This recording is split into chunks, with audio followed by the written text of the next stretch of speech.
सभी विद्यार्थियों का पुनः एक बार आपके अपने इस YouTube चैनल में बहुत बहुत स्वागत है। प्यारे बच्चों, हिंदी साहित्य कक्षा 12 की मैं बात कर रहा हूँ। 9वां पाठ अपना चल रहा था, अंतरा भाग 2 पुस्तक है और विद्यापति की जो पदावली है उसके 3 पद आपके संकलित कर रखे थे। 2 पदों की हमने सप्रसंग व्याख्या देख ली थी। आज इस वीडियो में हम देखने वाले हैं तीसरे पद की सप्रसंग व्याख्या। उससे पहले मैं आपको बता दूं कि यदि आप हमारे इस YouTube चैनल पर नए जुड़े हैं तो इसको सब्सक्राइब कर लें। वीडियो पसंद आता तो लाइक शेयर जरूर करें। पूर्व के वीडियो भी यदि आपने नहीं देखे हैं तो वो देख लें। लिंक उपलब्ध नहीं हो तो कमेंट बॉक्स में बता दें। ये जो तीसरा पद है, इस तीसरे पद की सप्रसंग व्याख्या करेंगे। उससे पहले सबसे पहले हम प्रसंग लिखेंगे कि प्रस्तुत पद हमारी पाठ्य पुस्तक अंतरा भाग 2 में संकलित विद्यापति की पदावली के पदों से उद्धृत है। विद्यापति मैथिल कोकिल के नाम से जाने जाते हैं, अभिनव जयदेव के नाम से जाने जाते हैं और जो उनका पदावली ग्रंथ है वो बहुत श्रेष्ठ है, जिसमें राधा और कृष्ण की जो है श्रृंगार विषय का वर्णन उसमें किया गया है और भक्ति का ग्रंथ भी उसको कुछ विद्वान कह देते हैं। यहाँ इस पद में एक वीरानी नायिका अपनी सखी के द्वारा जो संदेश भिजवाया है, वो सखी उसकी कृष्ण या नायक को उसकी सूचना दे रही है, उसकी स्थिति बता रही है कि नायिका की स्थिति तुम्हारे विरह के कारण कैसी हो गई है, उसका वर्णन किया गया है। अर्थात एक बात आप समझ लें कि प्रिय के संग जो जो चीज़ें आनंद देती है वही चीज़ें जब प्रिय नहीं होता है तो वो दुख देती है, विरह में वेदना देती है। इसी बात को यहाँ बताया गया है। पहले हम कठिन शब्दों पर बात करेंगे। कानन कुसुमित, कुसुमित कहते हैं पुष्पित और पुष्पित का मतलब होता है खिले हुए। कुसुमित कानन, कानन का मतलब देखिए यहाँ वैसे तो आया जंगल, कानन का अर्थ होता है वैसे जंगल, लेकिन यहाँ कानन का अर्थ जंगल न लेकर के क्या लेंगे, उपवन, उपवन लेंगे या फिर बगीचा। हेरी, हेरी का मतलब हो गया यहाँ देख करके, हेरी का मतलब क्या, देख कर। और कमलमुखी, कमल के समान मुख वाली, कमल के समान मुख वाली, जो कमल के समान मुख वाली नायिका है, उपमा अलंकार यहाँ हो जाएगा। कौन सा अलंकार हो जाएगा, उपमा अलंकार।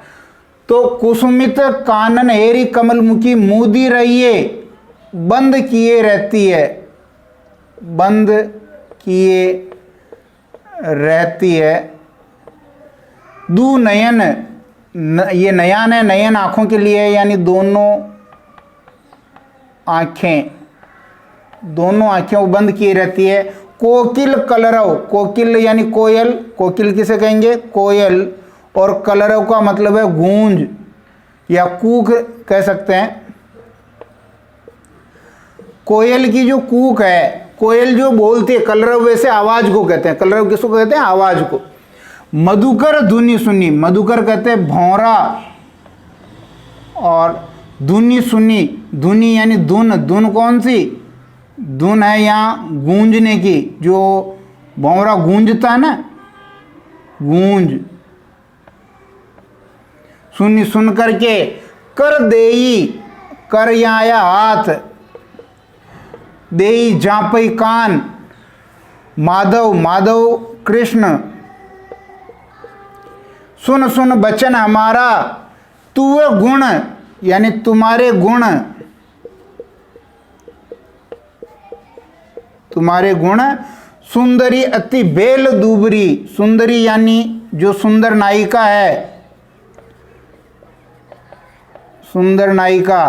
और अति बेल दूबरी यानी बहुत दुबली हो गई। गुनी गुनी प्रेम तुम्हारा, यानी गुनी गुनी यानी मनन करके या फिर सोच सोच कर, गुनी गुनी प्रेम तुम्हारा, तुम्हारा कहते हैं तुम्हारा। धरणी दरी, धरणी कहते हैं धरती, और दरी कहते हैं पकड़कर। धनी, ये धनी बहुत इंपॉर्टेंट है, ये बहुत इंपॉर्टेंट शब्द है। यहाँ धनी का स्त्री या फिर नायिका, जो वीरानी नायिका है। कत बेरी बैसई, ये कत बेरी बैसई, इसका अर्थ हम लिखेंगे कितनी बार बैठती है। ठीक है। पुनी तही उठ ही न पारा, पुनी यानी वापस, तही यानी उससे, उठ ही न पारा, उठा नहीं जाता है। कातर यानी,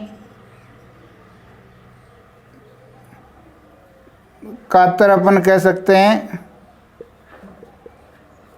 काट खाने वाली नजर।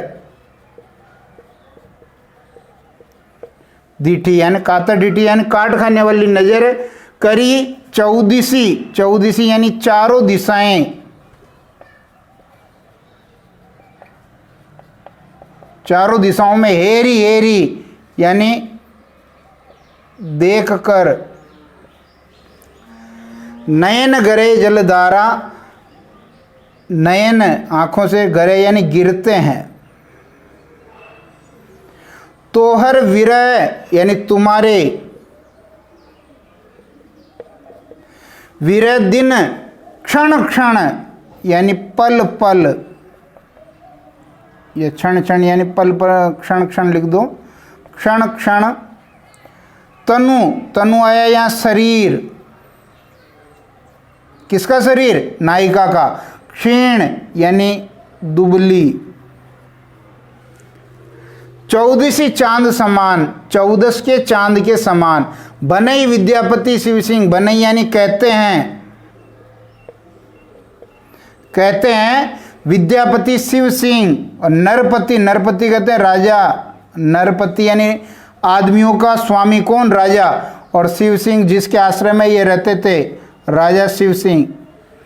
लखीमा देवी, ये लखीमा देवी उनकी पत्नी है, रानी लखीमा देवी। रमान, रमान कहते हैं रमण। ठीक है।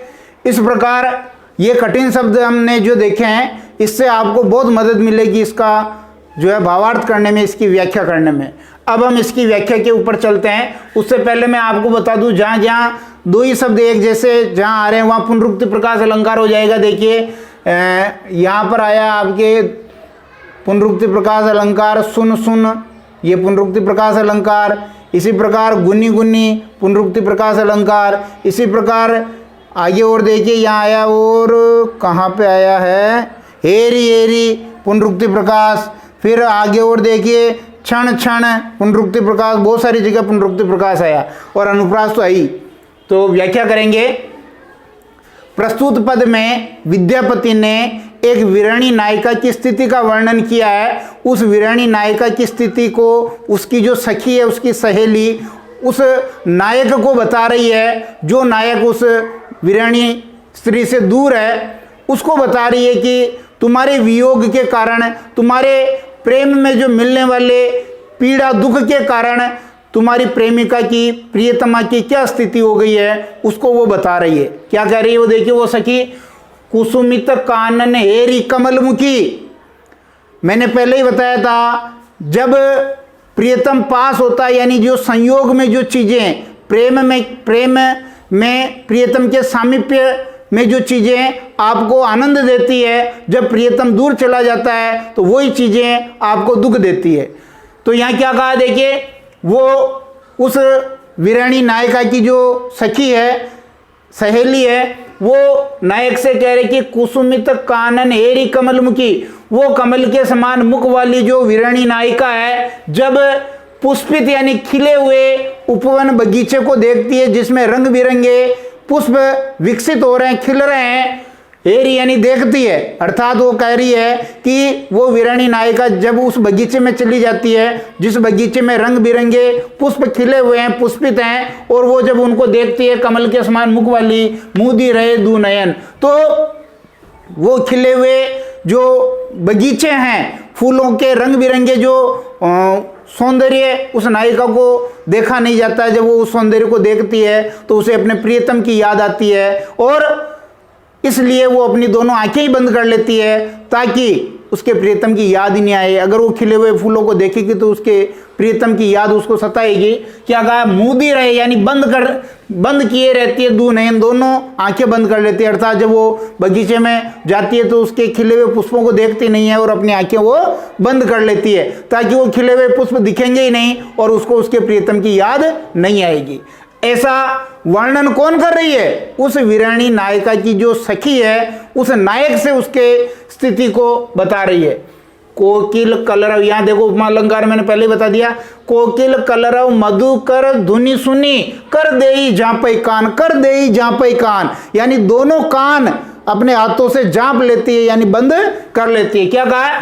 कोकिल कलरव, जो कोयल की कूक है, मीठी मीठी कूक, जो प्रियतम जब पास होता है तो वो कूक बड़ी प्यारी लगती है, लेकिन जब दूर जाता है तो वही कोयल की कूक खाने को दौड़ती है, कान जैसे फट जाएं, इस प्रकार का, चूंकि विरह है, दुख है। तो कोकिल कलरव, कोयल की जो कूक जब वो नायिका सुनती है, मधुकर धुनी सुनी, और बावरे जो पुष्पों के ऊपर मंडराते हैं, गुंजायमान होते हैं, आपने देखा होगा कि बावरे जो हैं वो एक गूंजने की आवाज करते हैं। तो जब कोयल की कूक और भंवरों के गूंजने की आवाज वो नायिका सुनती है, कर देई जापई कान, तो उसे अपने प्रियतम की याद आ जाती है और वो इस विरह को बर्दाश्त नहीं कर पा रही है, सहन नहीं कर पा रही है, इसलिए वो अपने कर देई जापई कान, दोनों हाथों से अपने कान वो बंद कर लेती है ताकि उस आवाज को सुने ही नहीं और उसको उसके प्रियतम की याद नहीं आए। माधव, माधव का कृष्ण, देखिए मैंने पहले बता दिया था कि पदावली में कृष्ण और राधा को लेकर के श्रृंगार रस का वर्णन किया गया है, लेकिन ये भक्ति का ग्रंथ भी आ गया, श्रृंगार का भी है, यहाँ कृष्ण भी मान सकते हैं, कोई नायक भी मान सकते हैं। हे कृष्ण, अब वो सखी कह रही कि हे कृष्ण माधव, सुनो सुनो वचन हमारा, हमारा वचन सुनो, हमारी बातें सुनो, जो मैं आपको बताना चाह रही हूं उसको ध्यानपूर्वक सुनो। तू वो गुण सुंदरियति बेल दूबरी, तुम्हारे गुणों के कारण, अर्थात तुम्हारे में ऐसे कुछ विशिष्ट गुण है प्रेम के, उन प्रेम के गुणों के कारण वो जो सुंदरी नायिका है अति बेल दूबरी, बहुत दुबली हो गई है। तुम्हारे उन गुणों के कारण, विशिष्ट गुणों के कारण वो नायिका तुमसे मन लगा बैठी है और वो दुबली हो गई, तुम्हारे प्रेम के उस भंवर में फंस चुकी है। गुनी गुनी प्रेम तो आ रहा, और गुनी गुनी कहते हैं सोच सोच करके, मनन करके। अरे अपने राजस्थान में कौन है, फड्डियो तो है, गुणियों कौन है? गुणियों कौन है का मतलब मनन करना, सोचना। बार बार वो नायिका तुम्हारे उस प्रेम को मनन करती है, उसको सोचती है, और सोच सोच करके जो है वो बहुत दुबली हो गई है, बहुत कृशकाय हो गई है, दुबले शरीर वाली हो गई है। धरनी धरी, अब कितनी दुबली हो गई जो यहाँ बताया जा रहा है, देखिए कितनी वो नायिका दुबली, अतिशयोक्ति अलंकार का वर्णन है, यहाँ बड़ा चढ़ा करके वर्णन किया गया है। धरनी धरी धनी कत बेरी बई सही, धरनी कहते हैं धरती को।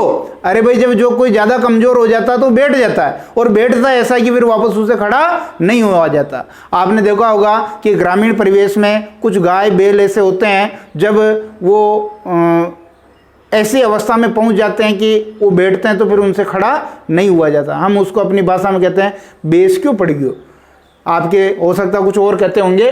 तो यहाँ क्या कहा, धरनी धरी धनी कत, धरनी धनी कहा यहाँ किसके लिए, स्त्री नायिका, जो वीरानी स्त्री है, नायिका है, उसके बारे में वो उसकी सहेली सखी बता रही है कि इतनी कमजोर हो गई है कि धरनी धरी, धरती को वो पकड़ लेती है, कत बेरी बैसई, और कितनी बार उस धरती को पकड़ करके वो उठने की कोशिश करती है, खड़े होने की कोशिश करती है, लेकिन दुबली है, इसलिए क्या हुआ, पुनीत ही उठ ही नहीं पा रहा, लेकिन उससे वापस उठा नहीं जाता। अर्थात ये कहा जा रहा है कि जब वो धरती पर बैठ जाती है, धरती को धारण कर लेती है और फिर वापस वो खड़ा होना चाहती है, लेकिन उससे खड़े नहीं हुआ जाता है। कारण यह बताया कि तुम्हारे प्रेम के कारण वो बहुत दुबली हो गई है, और इतनी दुबली हो गई है कि अब उससे खड़ा भी नहीं हुआ जा रहा है। तो अतिशयोक्ति अलंकार है कि नहीं है? कोई भी नायिका, कोई भी स्त्री विरह में इतनी तो दुबली नहीं हो सकती कि उसे खड़ा भी नहीं हुआ जाए। बढ़ा चढ़ा करके वर्णन किया गया।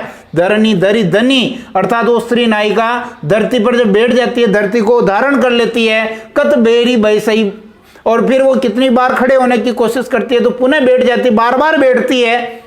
पुनी तई उठा ही न पा रहा, और उससे वापस उठा नहीं जाता है।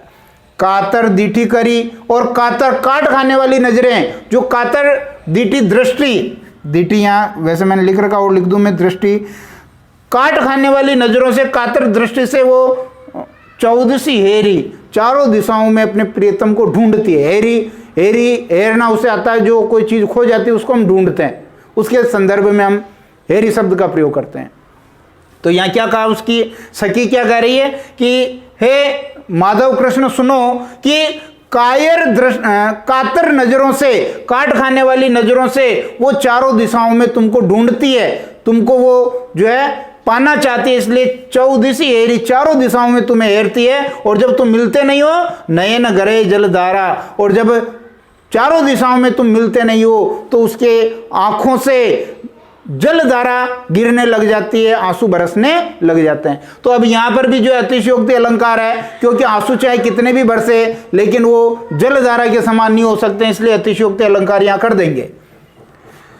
तो हर विरह दिन क्षण क्षण तनु छिन, 14सी चांद समान, तुम्हारे विरह के दिनों के क्षण क्षण उसका शरीर दुबला होता जा रहा। देखिए क्या कहा, तो हर विरह दिन, तुम्हारे जो विरह के दिन वो नायिका बिता रही है, उसके क्षण क्षण में यानी पल पल में तनु, उसका शरीर क्षीण दुबला होता जा रहा है। उसका शरीर कैसा होता जा रहा है, दुबला होता जा रहा है। अब यहां उपमा अलंकार का प्रयोग किया है, 14सी चांद समान, वो किसके समान दुबला होता जा रहा है, 14 के चंद्रमा के समान दुबला होता जा रहा है। अब यहां 14 के चांद के समान मैं आपको यहां बता दूंगा, पहले 2 लाइनें और देख लेते हैं अपन कि बनई विद्यापति शिव सिंह नरपति, यहां उपमा अलंकार हो गया था ना। विद्यापति कहते हैं कि जो राजा शिव सिंह है, जिसके आश्रय में विद्यापति रहते थे, और उसी के जो है कुछ काव्य उसके यशोगान में लिखे थे, बनई विद्यापति। विद्यापति कहते हैं कि राजा शिव सिंह लक्ष्मा देवी, यानी उनकी जो रानी है, पत्नी है लक्ष्मा देवी, उसके साथ रमण करते हैं, इसलिए वो इस बात को अच्छी तरह जानते हैं कि एक वीरानी नायिका का दुख क्या होता है, एक प्रेम का जो महत्व है, एक जो प्रेम का भाव है वो क्या होता है। इस प्रकार का भाव यहाँ जो है व्यक्त किया गया। भाषा मैथिली है और अनुप्रास अलंकार बहुत सारे हो जाएंगे। उपमा मैंने 2 जगह बता दी आपको, पुनरुक्ति प्रकाश भी मैंने आपको बता दिया, अतिशयोक्ति भी मैंने बता दिया।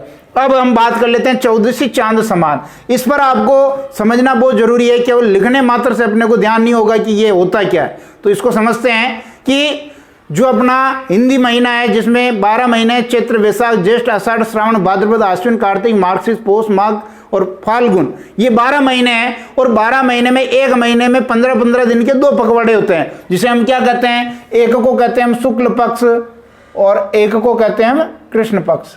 कहते हैं कि नहीं कहते हैं? अरे भाई 15-15 दिन के 2 पखवाड़े थे, एक को हम कृष्ण पक्ष कहते हैं, एक को शुक्ल पक्ष कहते हैं।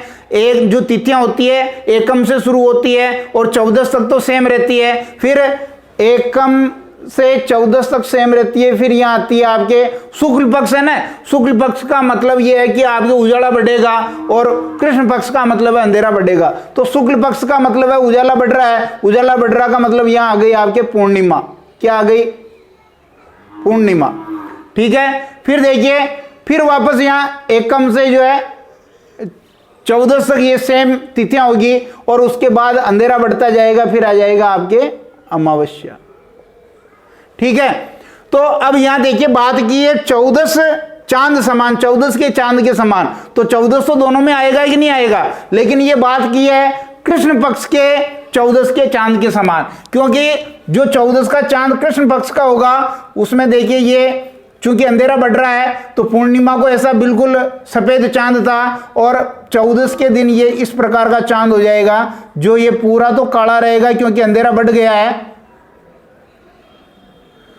और केवल इतना सा ये जो है वाइट रहेगा, इतना सा ये इसमें जो है उजाला रहेगा। कहने का भाव ये है कि ये थोड़ा सा अंश है, ये उसके प्राण तत्व है नायिका के। अगर ये 14 चांद अमावस्या बन जाती तो पूरा काला हो जाता, अर्थात वो मृत्यु को प्राप्त हो जाती। लेकिन यहाँ वो उसकी सखी ये बता रही है कि इस 14 के चंद्रमा में कालापन बढ़ गया है, मतलब इतनी काली, इतनी दुबली, इतनी वो जो है मृत्यु के नजदीक पहुंच गई है। केवल अब एक दिन का जितना गैप है, अर्थात बहुत कम उसमें प्राण तत्व रहे हैं, अर्थात ये कह नहीं सकते हैं कि अमावस कब आ जाए, अर्थात कब वो मृत्यु को प्राप्त हो जाए। ऐसा भाव यहाँ जो है विद्यापति ने व्यक्त किया है। निश्चित रूप से आपको ये वीडियो पसंद आया होगा। अगर वीडियो पसंद आता तो लाइक और शेयर करने में कंजूसी नहीं करें, लाइक शेयर करें, दिल खोल करके करें। और यदि आप हमारे यूट्यूब चैनल पर नए जुड़े हों तो इसको आप सब्सक्राइब कर लीजिए। बहुत बहुत धन्यवाद। स्क्रीनशॉट ले लें एक जरूर।